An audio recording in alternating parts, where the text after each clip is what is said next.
Hey everyone, so welcome to Sunday night, my Sunday night. What this video is going to be for is walking you guys through my meal prep. I kind of stumbled into meal prep and I found it really simple. And I know that there's so many people out there that don't find what I do simple. I know that if I didn't do this, and I know when I don't do this, eating healthier is harder, and just staying on track is harder. I come home every day and I know what's for dinner. When I get up every morning, I know what's for breakfast, I know what's for lunch, I know what I'm having for snacks. I make healthier choices because I have a meal plan in place that lets me know what groceries I need to buy in order to follow that meal plan.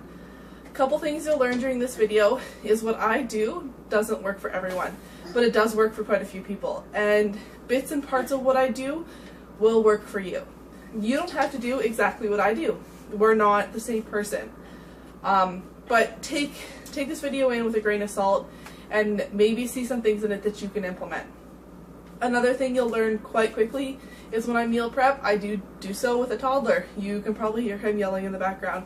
There's no way that I could make this video and not have a toddler around, because that's my life. I am a human. I am a mom. So know that just because you have children around doesn't mean that they can't be involved in the process. Gavin is only 2, and there are certain parts of meal prep that I will share with you tonight that he does help me with. It keeps him happier. It allows him to be part of healthy eating. As he gets older, he'll grow more skills in the kitchen, and he's more inclined to eat well because he's learned in the past how to meal prep. My meal plan is kind of a mix of a whole bunch of different things. I take recipes from a lot of the different Beachbody programs. I've kind of made up my own thing along the way. I use the 21-day fix containers to measure some of my portions, but I do calorie count and use a scale at the same time.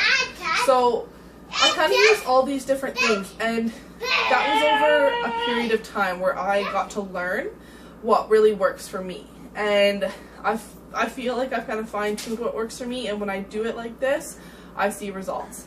I am doing this challenge with you guys tomorrow. I have never done a full round of PiYo. I've kind of just picked and choose the workouts I'm going to do. So starting tomorrow is going to be day 1 of my 90-day PiYo journey.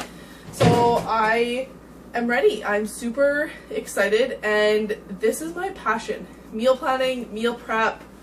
This is what I love sharing with people. This is what probably one of my driving forces behind Beachbody coaching is being able to teach this to people. So I'm sucking up my pride and I'm making a video. So welcome to my kitchen, welcome to a meal prep. I hope you guys can learn something from this and run with it. And I would love to see some of you guys make some videos or see some pictures from you guys once you guys get in the hang of this. So thank you all for tuning in. I think this is probably going to be about 15 minutes long by the time I'm done editing it.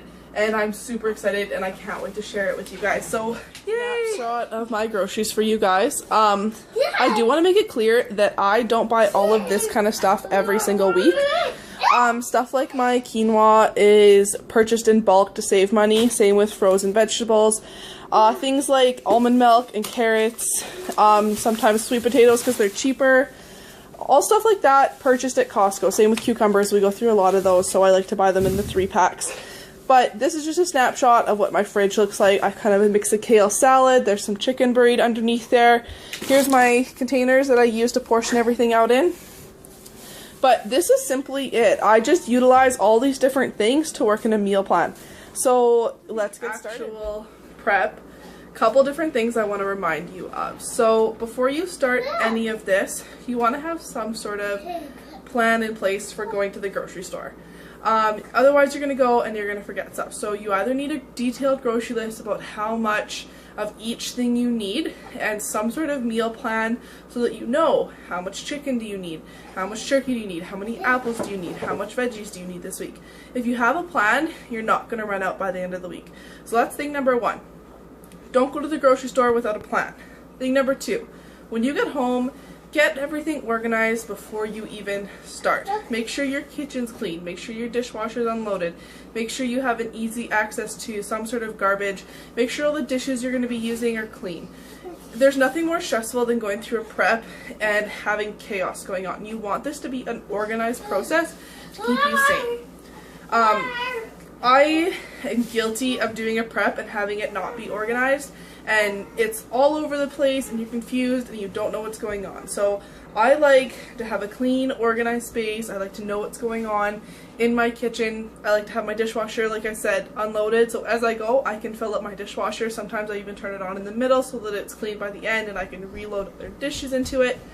But for the most part, you just want to make sure that your space is going to help you the best. I have a tiny kitchen. Like, it would blow your mind if you could see how tiny this kitchen is. So I have to be organized, and I hope you guys take that into account when you're doing this so that it doesn't stress you out. So this is my quinoa. I hope I'm pronouncing that right. I'm making a big video about this. I boil it. It's actually one of the first things I make because it takes about 15 minutes. So I boil it as per instructions, and then it sits here. I take my yellow container and I portion it all out into all my other containers. Obviously there's some left over. I just stick it in a bag or a container, and Gavin usually eats it throughout the week. But this is the base to all my meals. It's super important to have some quinoa in there. It's a really good source of protein. So right now on the oven we have cooking our vegetables and our chicken. Chicken I cook kind of to preference each week. I use an Epicure taco seasoning, and then sometimes I throw some hoisin sauce in there. I don't know, the mix of it I really like. And then inside the oven, cooking right now, I don't know if we're going to be able to see that, but that is spaghetti squash cooking. That's going to be a really simple meal that we throw together that I love, and is freezer friendly, so that's really good for anybody that needs stuff on the go. So while the vegetables and the chicken were cooking on the stove, I cut up that 3-pack of cucumbers into individual baggies. I use the reusable snack baggies. I don't make them reusable, but I find with cucumbers, especially for some reason, if I didn't cut them up, they went to waste. So I cut them up, single serve. This is a green container worth of cucumber. So as you can see, I got vegetables, about a cup's worth of beans into each of my containers, and now I'm portioning out my chicken. Each red container is worth about 4 ounces or 113 grams of chicken, give or take a little bit. I kind of try to say like the 112 to 116 ballpark. But with the little cubes of chicken, it's easier to kind of like piece them and find them into that 113.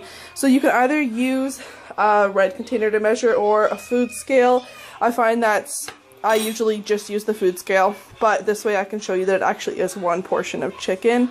So then I just simply add that to each of my containers, and I'll do that for all the containers. So I'm done the chicken, vegetable, quinoa dishes. So I have 4 of them here. My other 3 empty containers are actually going to be for fish, which we'll be cooking later. So these 4 are done. I'm just going to let them cool off before putting the lids on, putting them in the fridge, because I hate condensation on my food.